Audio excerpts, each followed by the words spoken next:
This video is going to be about taking a video that you have downloaded to your iPad or exported from Explain Everything 3.0 to your iPad or maybe even another app, and how do you get that to YouTube. If you don't have a YouTube account, I will put in a video in the course of how to create a YouTube account. If you do have a Google account, you actually do have a YouTube account. They are married companies, so they actually is the same username and password. If you want to do it through Google Drive or some other means that you know how to do, that is fine.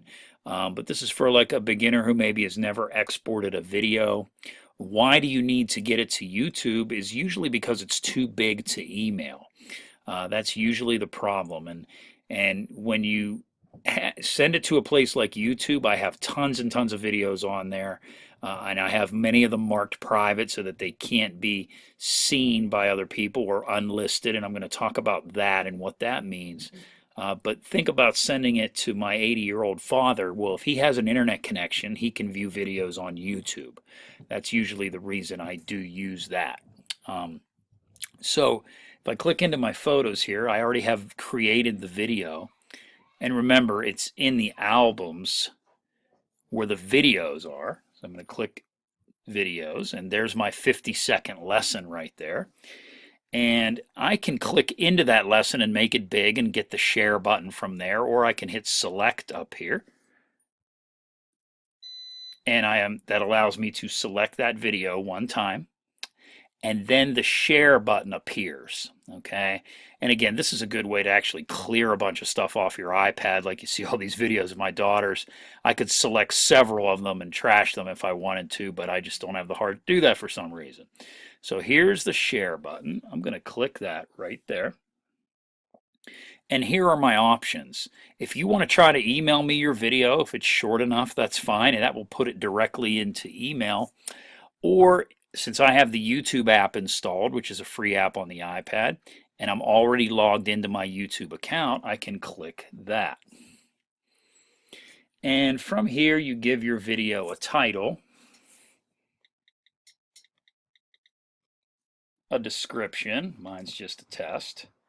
Tags are how people would search for the video, but I'm going to make this one unlisted anyway. It doesn't matter what category it is, if you want to just try to make it make sense.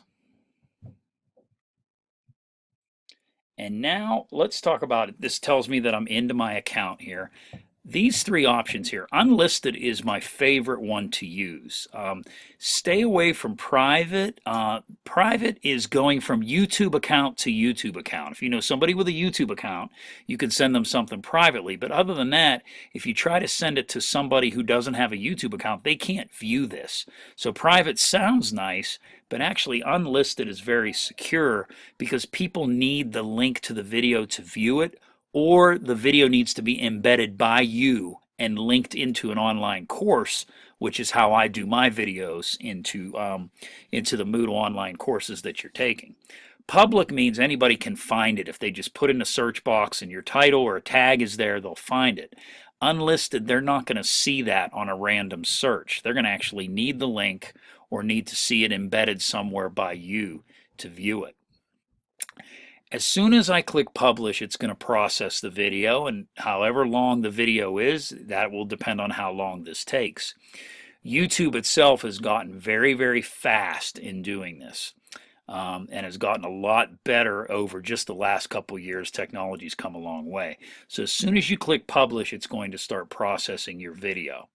To save time here, let's pretend I just did that because I'd already been logged into my YouTube account. And I'm going to go to my YouTube account and find the video. There it is. Okay, and I could play it and see what it's like and watch it. It's on there. It's on all of a sudden on a black spot for some reason, but it's there. It says when I uploaded it, and I had a tag of comedy when I uploaded it before. But if you want to send this video to me, there's the share button. So you just click share, and email or copy link, whichever you choose to do. If you click email, it's going to open up the email program on your iPad, and you're going to be emailing it from that email address, and it will have the link in there just like that. If you're using another program on your iPad to email, that's where you can just copy the link. So I'm going to cancel that and hit share again, that little arrow. And I can just copy the link, and then it's copied. And then if I want to go to my email program, the X out with the home button, click the home button to X out. The link has been copied. And I got different email programs here, but it will go to the default email on the iPad. And I am going to compose an email. And when I do that, all I have to do in the email body down there is do a long press, and then I'll get the option to paste that link in there. And that's a way to do it too if you have another email program. So I hope this helps you. Again, if you don't have an YouTube account and you don't feel like signing up for one or something like that, and you have other ways to get it to me, that's okay. I'll put a video in the course about how to sign up for a YouTube account for those of you that are brand new. But this is kind of the easiest, best way to get the video to me. Okay, so I hope this helps. Thank you.